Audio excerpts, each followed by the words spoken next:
श्रीमंत छत्रपती शिवाजी महाराज यांचे मुंबईतील अरबी समुद्रातील जगातील सर्वात उंच भव्यदिव्य स्मारक लवकरात लवकर पूर्ण व्हावं यासाठी आम्ही इचलकरंजी शहर ते जिल्हाधिकारी कार्यालय कोल्हापूर यांना समक्ष भेटून मान्य जिल्हाधिकारी महोदय यांना लेखी निवेदन दिलेलं आहे की आपण आमची मागणी ही मान्य मुख्यमंत्री महोदय, मान्य पंतप्रधान महोदय यांना लवकर कळवावी आणि जे काय मी आज 45 किलोमीटरची पदयात्रा रथाद्वारे काढलेले आहे त्याच्यामध्ये अनेक शिवप्रेमी कार्यकर्ते मोठ्या संख्येने सहभागी झालेले आहेत। यासाठी लेखी निवेदन सादर केलेलं आहे।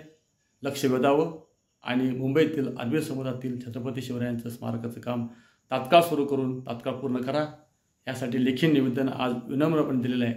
लवकर काम सुरू करा, अन्यथा आम्ही पुढील नजीकच्या काळामध्ये तीव्रतेने विविध पद्धतीने आंदोलन करू आणि संपूर्ण जगाला ज्यांचा आदर्श असा राज्यकारभार ठरलेला आहे त्या छत्रपती शिवरायांचं मुंबई येथे स्मारक व्हावं। ज्या काही तांत्रिक गोष्टी अडचणी असतील त्या शासनानं दुसरे पर्याय त्या ठिकाणी काढावेत, इतर पर्याय मार्ग काढून किंवा इतर ठिकाणी उभा करावं यासाठी आम्ही आज त्यांना मागणी देऊन दिलेलं आहे। लवकरच ते पूर्ण करता अशी आशा बाळगतो आणि थांबतो। जय जवान।